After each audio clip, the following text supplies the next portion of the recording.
Jetty જે છે એનું ખુલ્લું મૂકવામાં આવ્યું છે। હું ભારત દેશના વડાપ્રધાન નરેન્દ્રભાઈ મોદીજીનો આભાર માનું છું। જ્યારે તત્કાલીન મુખ્યમંત્રી હતા ત્યારે આ ગિરીશચંદ્રજીએ એમને એક લેટર લખ્યો અને લેટરને કારણે એ મુખ્યમંત્રી જ્યારે તત્કાલીન મુખ્યમંત્રી હતા આનંદીબેન પટેલ ત્યારે એમને લખવામાં આવ્યો। એને કારણે નીતિનભાઈ સુધી આ લેટર પહોંચ્યો અને નીતિનભાઈ એને મંજૂરી આપી। આનંદીબેને એનું ખાતમુહૂર્ત કર્યું અને પૂર્વ અમારા મુખ્યમંત્રી વિજયભાઈ રૂપાણી દ્વારા સામેના કિનારા ઉપર જે જેટી છે એનું ઉદ્ઘાટન કરવામાં આવ્યું। આજે જે તમે જોઈ રહ્યા છો જ્યાં ઉદ્ઘાટન થયું છે એ કિનારા ઉપર ગુજરાતના મુદ્દને મક્કમ સ્વભાવના મુખ્યમંત્રી ભૂપેન્દ્રભાઈ પટેલ આવવાના હતા, પરંતુ અન્ય જગ્યાએ કામ હોવાથી આજે હું પોતે પ્રભારી જિલ્લાના મંત્રી તરીકે અહીંયા ઉપસ્થિત રહી અને મારા માર્ગદર્શન હેઠળ આનું જેટીનું જે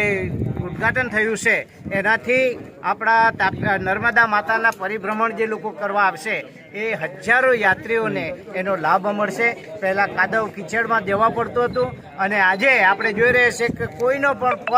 કાદવ કિચડથી બને નહીં, બગડે નહીં, તેને ધ્યાનમાં રાખીને ગુજરાતની સરકારે આ લાભ આપ્યો છે। મારે ગુજરાતની સરકારને ખાસ અભિનંદન આપવા જોઈએ। આઝાદીના ઇતિહાસમાં 75 વર્ષ થયા, અનેક સરકારો આવી અને ગઈ, કોઈને આ ધ્યાન ન આવ્યું। માત્ર ને માત્ર આ દેશના વડાપ્રધાન નરેન્દ્રભાઈ મોદી અને ગુજરાતના મુદ્દને મક્કમ સ્વભાવના મુખ્યમંત્રી ભૂપેન્દ્રભાઈ પટેલે આ લાભ આપ્યો છે। એના માટે જનતા વતી હું ભૂપેન્દ્રભાઈ પટેલનો ખૂબ ખૂબ આભાર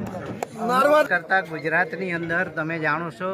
આઝાદીના ઇતિહાસમાં સૌથી વધુ વખત અહીંયા જો રાજ કર્યું હોય તો કોંગ્રેસે કર્યું છે અને આજે હું ખુલ્લામાં કહેવા માગું છું કે કોંગ્રેસે આ ગુજરાતની જનતાને અન્યાય કર્યો હતો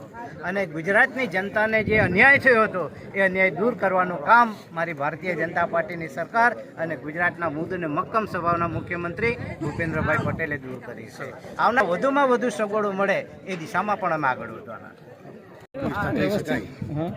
દરિયા કિનારાનું છેલ્લું કામ કંટાજાર છે ત્યારે આજથી 25 વર્ષ પહેલાંની વાત કરું ત્યારે 1976ની અંદર જ્યારે કેનાલની કામગીરી થઈ, પરંતુ આ વિસ્તારના લોકોને સિંચાઈ કે પીવાનું પાણી મળવામાં મુશ્કેલી પડતી હતી। ત્યારે તત્કાલીન મુખ્યમંત્રી શ્રી અને આજના દેશના વડાપ્રધાન આદરણીય શ્રી નરેન્દ્રભાઈ મોદી સાહેબના સાનિધ્યની અંદર આ વિસ્તારની અંદર પાકી કેનાલ કરવાના કારણે છેક છેવાના વિસ્તાર સુધી પીવાનું પાણી અને સિંચાઈ માટે પણ પાણી ઉપલબ્ધ થયું છે। ત્યારે જે પ્રકારે ગુજરાત સરકારની અંદર જે કામગીરી થઈ રહી છે એ છેવાડાના વિસ્તારનો વિકાસ પણ થવો જોઈએ અને એના આધારે આ વિસ્તારમાં પણ જોઈએ તો રોડ રસ્તાથી લઈને પીવાના પાણીથી લઈને કતર લાઈનથી લઈને તમામ કામગીરી આ વિસ્તારમાં કરવામાં છે। રાજ્યના મુખ્યમંત્રી ભૂપેન્દ્ર સાહેબે પણ એ આગળ વધારીને જોઈએ છે કે આપણા હમીના કિનારે જે બીજી તલાઈ છે એટલે કે દરિયા તરફનો ભાગ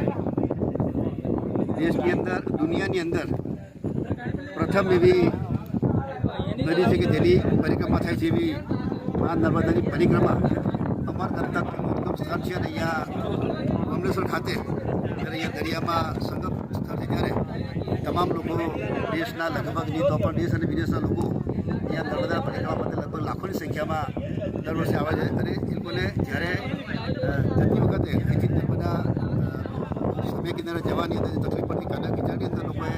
પરિક્રમાવાસીઓ જવું પડતું હતું, એ અગવડતા દૂર કરવા માટે રાજ્યના મુખ્યમંત્રી શ્રી આજથી 4-5 વર્ષ પહેલાં આદરણીય શ્રી વિજયભાઈ રૂપાણી સાહેબે ખાતમુહૂર્ત કરવામાં આવ્યું હતું અને બીજી તલાઈ ખાતે 21 કરોડના ખર્ચે જેટીનું બાંધકામ પૂર્ણ થયું છે અને એ જ અનુસંધાનમાં આપણા ભુવનેશ્વર ખાતે પણ 21 કરોડ 70 લાખના ખર્ચે આ જેટીનું કામ પૂર્ણ થયું છે। જે ભૂતકાળની અંદર કાદવ કિચડના પરિક્રમાવાસીઓ જવું પડતું હતું ત્યારે એમાંથી મુક્તિ મેળવવાનું કામ આ રાજ્યની ભરીના પરી સરકારે કર્યું છે અને આ પરિક્રમા વાળાની સાથે સાથે માછીમારો હોય, ગામના લોકો હોય, લેડિયા લોકો હોય, તમામ લોકોને આ જેટીનો લાભ મળવાનો છે। 10 કરોડ રૂપિયા જિલ્લા પંચાયતના બજેટની પહેલી વાર નર્મદા કાંઠાના વિકાસ માટે પણ આપ્યા છે। એ પણ એક ખૂબ સારી વાત છે કે જ્યાં જ્યાં નર્મદા કિનારે જે પરિક્રમાવાસીઓ તકલીફ પડે છે એના માટે પણ સુવિધા માટે 10 કરોડ રૂપિયા જિલ્લા પંચાયત ફાળવ્યા છે।